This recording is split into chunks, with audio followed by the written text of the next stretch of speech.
Escrevi 1000 vezes e tinha muita coisa. Aí eu disse, gente, não vai dar para falar sobre tudo isso dentro de um tempo tão curto. É mais uma forma de dizer assim, ó, a presença da morte nos contos de fada existe, e eu vou, como psicomotricista relacional, também eu sou, e professor e aluno de psicanálise, tentar fazer uma abordagem um pouco simplificada. Então eu vou pedir licença a vocês para ler um pouco e explicar um pouco a minha pesquisa. Então eu dei o título assim: Há uma lâmina de punhal no Felizes para Sempre. Antes da gente nascer, a gente já está imerso em várias histórias, várias narrativas. Porque nós viemos em uma história de pessoas, né, pai, mãe e todas as pessoas que estão em volta, que têm essas histórias, estão ali, presentes. Dentro da narrativa ou escrita, e todas as histórias também da tradição oral, como foram os contos de fada em sua origem. Os contos de fada, a princípio, eles não foram feitos para crianças, e sim para adultos.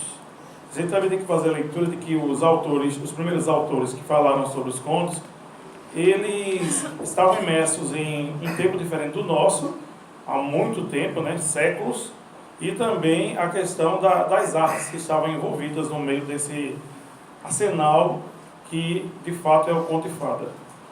Da infância até hoje, as pessoas escutaram cuidadores e pais o tempo inteiro falando sobre contos de fadas e outras histórias, e isso nos fez entrar de alguma forma nesse mundo encantado e espiritualizado dessas histórias, onde tem muitos castelos, florestas, bruxas, princesas, príncipes, abandono, dor, silêncio, medo, desprezo e a morte. Sim, a morte, que surge em alguns contos como algo extremamente forte e assustador, mas que, por outro lado, também simboliza mudança, metamorfose. Segundo Maranhão, em sua obra O que é a Morte, da editora Brasiliense, a morte se apresenta como alienação permanente de minha possibilidade, que, na verdade, não é mais a minha possibilidade, mas a de um outro. Eu não estou mais aqui. E se faz importante entender que os contos de fadas são de suma importância para a construção psíquica infantil. Se formos pesquisar seus textos originais, que inicialmente, como eu já falei, não foram escritos para crianças, vamos nos deparar com situações diversas, não muito adocicadas, como nas versões que nos foram apresentadas em livros e em filmes da Disney. Por exemplo, na história original do Chapeuzinho Vermelho, o lobo mau, que chega à casa da avó antes da neta, é capaz de matar aquela senhora e, ao se passar por ela, recebe a neta e lhe oferece em uma alimentação a própria carne cozida da avó e o sangue dela como suco. Há de alguma forma uma cegueira em Chapeuzinho Vermelho para a permissão desse canibalismo, como também a execução da avó pelo lobo nos remete ao abuso de incapaz. Nessa mesma narrativa, de um lado há uma mulher que manda sua filha se expor no meio de uma floresta, um lugar secreto, sigiloso e cheio de mistérios, onde há um lobo mau e pode seduzir, estuprar e matar a menina indefesa, que sem medir esforços desobedece e vai pelo caminho mais curto, levando doces para sua avó. Uma antítese perfeita para definir em uma narrativa o que é mesmo a vida humana: doces versus perigo. Há um confronto entre vida e morte muito significativo aí, porque a pulsão de vida presente no convívio com o mal não oferece à menina uma forma de escapar de seu final trágico, de sua própria morte. Pois depois que Chapeuzinho se delicia com a carne e o sangue da avó, o lobo a violenta e também a mata como fez com a avó. Eis aí a representação da morte de duas mulheres por uma figura masculina, que fica sem respostas, sem solução, por vezes algo bem similar ao mundo fora dos contos de fada. E na versão original, não há o lenhador para abrir a barriga do lobo e salvar a avó e a neta, e matar o lobo, uma imagem perfeita da quebra de destruição do mal, como tudo pudesse ser mudado. Nesse tudo, entende-se que a morte deveria se tornar vida novamente, havendo uma espécie de ressurreição das personagens femininas, porém que foram anteriormente alienadas, maltratadas e assassinadas no decorrer da narrativa. É óbvio que há outras versões, tais como, em algumas, a morte é um personagem quase imperceptível e pouco apresentável, mas até mesmo em sua versão mais adocicada, a do lenhador, a morte é vencida pelo desejo de salvar a vida da avó e da neta. E o morrer torna-se apenas um elemento figurativo para dar lugar ao renascer, ao ressurgir, em outro instante psicológico, cronológico, como já bem falamos. Por vezes, há uma reelaboração dos conceitos de finitude mesclada com a magia e encantamento do renascer desses personagens. A morte é algo recorrente na história também das mães e ou pais das heroínas dos contos de fada, pois muitas protagonistas nos são apresentadas com seus progenitores já falecidos. Por outro lado, essa nova vivência as fortalece ao entrar em contato com a sombra de suas madrastas, com a perversão destas, o que leva as heroínas a mudarem de lugar na dinâmica familiar em que se encontram. Já a simbologia dos doces, da floresta, do lobo, da ingenuidade, da menina, são degraus que levam paulatinamente à sua própria morte, em Chapeuzinho Vermelho, que nos reforça a ideia de que o homem, a mulher, é um ser unicamente para morrer. Já no conto de Cinderela, esse aí mexe com muita gente, todo mundo adora nesse conto. Já no conto de Cinderela, há a morte de seu pai. Porém, o complexo de piano é muito forte nessa história. O amor pelo pai continua presente nos pensamentos da protagonista, porque só graças a um galho que se tornou árvore mágica, doada por seu genitor, e com a ajuda de um pássaro, Cinderela passa definitivamente por uma metamorfose em todos os sentidos de sua vida. Vai ao baile e lá encontra o próximo homem que irá salvá-la das maldades caseiras de sua madrasta. Não tem fada madrinha, como na versão adocicada da Disney. Uma antítese ideal para essa protagonista, dor versus salvação. No conto de João e Maria, os filhos são abandonados em um lugar misterioso e cheio de árvores, a floresta, que é repleta de seres da natureza, que tem raízes bem fixas e copas altas que permitem ou não permitem o calor do sol em algumas áreas do solo daquele lugar. Uma metáfora perfeita para não deixar faltar esperança nesses dois irmãos em um momento de abandono de seus genitores. Duas crianças jogadas à boca da morte. Eis novamente a imagem ilustrativa da floresta, lugar de imersão, introspecção e renascimento. A perspectiva de morte dos irmãos vem por meio de uma casa linda, toda enfeitada com doces, balas, guloseimas e tudo que atrai o olhar de uma criança, passando-se por boazinha e convidando as crianças para entrar na tal casa tão chamativa, surge a bruxa. Sim, a bruxa é uma figura feminina forte e destemida e que tem representatividade também no comportamento malévolo da madrasta nos outros contos de fada. Com o tempo, eles começam a perceber que a doçura da tal senhora não é real e que eles, na verdade, estão presos, sequestrados naquela casa e prestes a morrer. É uma forma introspectiva de se observar que estão sem saída em um momento muito ruim de suas vidas, tão jovens, mas a fraternidade que impera entre ambos termina criando um pacto. Ainda em João e Maria, a bruxa prende o menino em uma jaula e todos os dias pede para ver seu dedo, pois ele, se ele estiver gordo, servirá para ser devorado, cozido em seu caldeirão. Mais uma possibilidade de canibalismo nos contos. Seria a bruxa a imagem de uma mãe que exerce sua perversão longe do olhar da sociedade? Calma, isso é apenas uma pergunta. Mas em legítima defesa, os irmãos enganam a bruxa e conseguem jogá-la no próprio forno incandescente, onde ela morre cozida. Ufa! Agora imaginemos duas crianças perdidas no meio de uma floresta, tendo que matar uma bruxa, cometer um homicídio para salvarem suas vidas. Imaginaram? É realmente algo muito assustador de se pensar. E depois terão que voltar ao lar que os abandonou. Em outro conto, a protagonista dorme por 100 anos, mas surge a metáfora do beijo de amor que a acorda, pois havia uma maldição que dizia que quando a Aurora completasse 16 anos, furaria o dedo em uma roca e jamais acordaria. É óbvio que ela morre, menina, e acorda, mulher. Esse momento pode nos remeter à morte simbólica no rito de passagem feminino, em que a menina passa da infância à adolescência e desta à maturidade. E a bela adormecida é beijada por um homem estranho ao acordar e se apaixona perdidamente por ele. Mas de fato a protagonista desse conto não dormia, estava assim, morta. Fica claro também a submissão dessa figura feminina em relação à figura masculina, que surge para lhe trazer a vida de volta, para salvá-la, ressuscitá-la. A ressurreição reaparece novamente em nossa fala, e é algo que salva o final feliz do conto maravilhoso. Já em A Bela e a Fera, a jovem Bela vive constantemente uma situação de morte e medo em conviver e ter que conversar diariamente com uma criatura tão horripilante que se passa por boa para tentar seduzir a moça e ser beijado. Uma versão às avessas das princesas que buscam príncipes.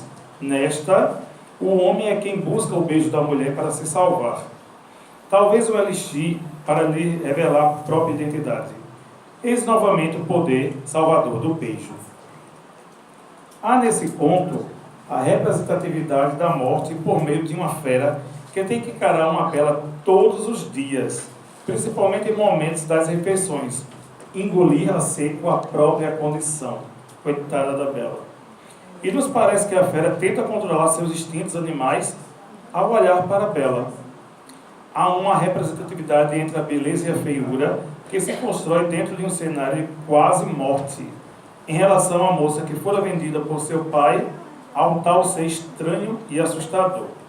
Em outro conto, o pai entrega a filha a uma feiticeira como castigo por ter invadido a casa dela, e quando a menina completa 12 anos, é aprisionada em uma torre que fica na floresta, e lá não há escada, há apenas uma pequena janela. E a feiticeira, quando quer visitar a menina, sobe por seus cabelos. Um dia, um príncipe que passa por ali escutou o canto da moça e ficou a observar escondido a feiticeira subindo pelas tranças da moça. E ao anoitecer, ele fez o mesmo e prometeu tirá-la daquele lugar, pois ambos tinham se apaixonado. Um dia Rapunzel revelou sem querer a feiticeira sobre a visita do príncipe, que imediatamente cortou-lhe as tranças, e quando o príncipe voltou para subir por elas, já não mais encontrou sua amada, e sim a feiticeira, que gritou como um jovem, e no desespero ele se jogou da torre, e ao cair, furou os olhos nos espinhos. Ele ficou cego. Vagando pela floresta, chorou e se lamentou pela perda da visão e da amada, ficando assim à mercê da morte. Um dia parou na região desértica para onde fora levada a Rapunzel, que o reconheceu e chorou ao abraçá-lo. E ao chorar, 2 lágrimas molharam os olhos do moço, e ele voltou a ver novamente. A seguir, ele a levou a seu reino, e viveram felizes para sempre. Tanto o sofrimento e quase morte são coroados com a felicidade. Porém, fica claro que a esperança de prisão, de possibilidade de morte e extermínio dos desejos dos protagonistas vem pelas mãos da feiticeira, que não admitia a felicidade de Rapunzel. Ou seja, naquela torre, ela fica à mercê da morte, e seu encontro com o príncipe quase ceifa a vida do jovem, quando ele caiu de uma torre tão alta em um momento de desespero. E ainda é importante entender que o príncipe, ao se pendurar nos cabelos de Rapunzel, coloca a vida da moça por um triz, pois uma mulher jamais suportaria o peso de um homem em seus cabelos subindo uma torre tão alta. Podendo-se entender aqui o poder espiritual que há nos cabelos humanos, segundo o conto, a força mágica capilar que vai além dos fios. Prisão psicológica também é considerada morte simbólica. Fazendo-nos lembrar de Alfonso de Guimarães, um poeta simbolista brasileiro, com seu poema Ismália, em que há uma mulher que vive em uma torre gigantesca apenas com uma janela, e que lá de cima ela era apaixonada pela lua e acreditava que a lua refletida no lago embaixo de sua coluna era outra, Isto é, havia para ela duas luas. Tanto que em um momento de devaneio, surto, ela se jogou lá de cima e seu corpo encontrou essa imagem do lago e seu espírito, segundo a crença, encontrou a lua propriamente dita. Já na história de Branca de Neve, sua madrasta pede ao caçador que leve Branca à floresta, mais uma vez, o lugar secreto e cheio de mistério. Ele deverá trazer na volta o coração dela como prova de sua morte, a fim de não sobrar nenhuma dúvida. Porém, esse órgão vital fora substituído pelo coração de um animal, caçado no caminho do retorno. Mas o inconsciente da madrasta, representado pelo espelho que fala, sempre responde que a mais bela de todas ainda é Branca de Neve. Espelho, espelho meu. Porém, ao descobrir a verdade, a madrasta se disfarça e tenta matar a moça 3 vezes. Na primeira, com um laço de fita que a madrasta se ofereceu para amarrar na cintura de Branca, e ela desmaiou. Mas os anões, ao chegarem, salvaram-na.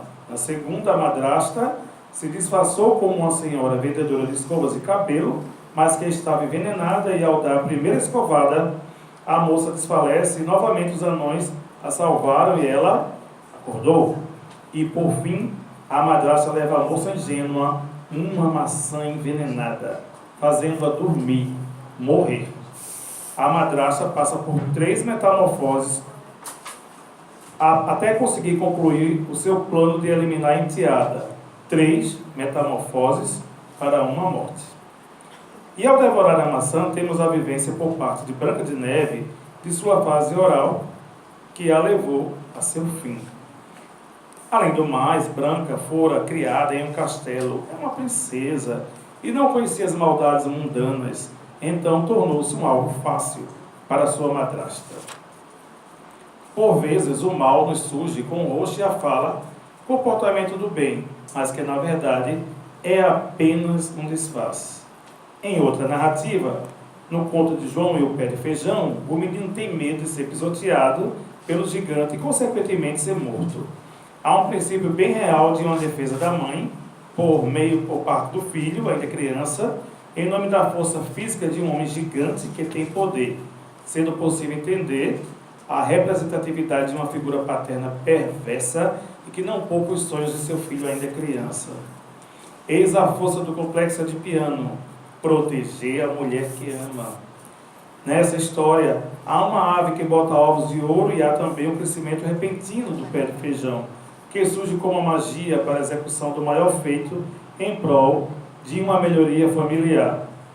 Há uma simbologia que se repete nos contos citados, tais como o medo, o abandono, a morte, a floresta, o desprezo, a busca por soluções. Como a morte surge e ressurge dos textos originais dos contos de fada? Essa é talvez uma pergunta que teremos que nos fazer sempre ao ler os tais contos, mas que é de suma importância que a presença dela nas histórias nos aproxime também da nossa própria finitude, da nossa própria condição humana, da escatologia, por assim dizer. Fica sempre provado que autores como Charles Perrault, os irmãos Grimm, Christian Andersen, trouxeram as narrativas dos contos de fadas da oralidade, quem sabe uma espécie de catequese para os leitores desse tipo de texto. Ou seja,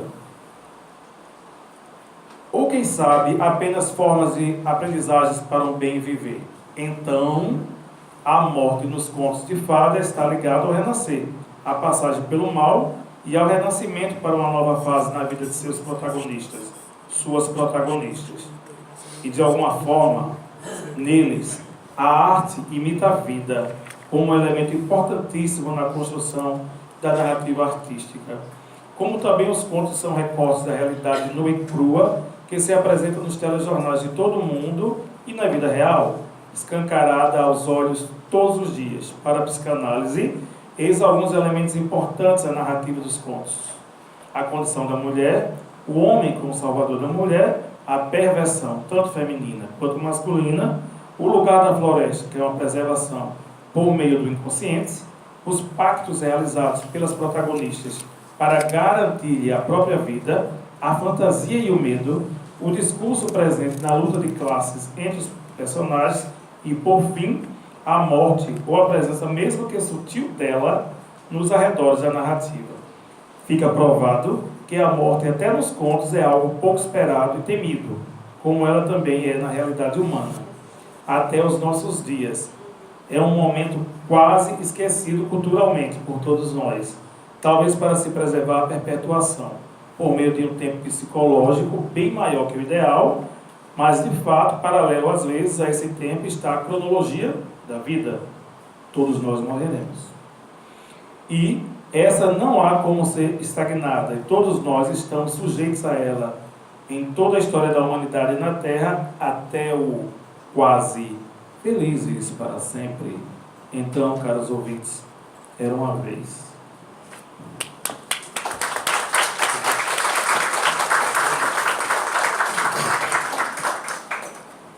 Bem, gente, eu queria pedir desculpas a vocês, porque eu atropelei um pouquinho o processo. Eu já convidei o Antônio para falar, antes de falar um pouquinho sobre o currículo dele, né? Então,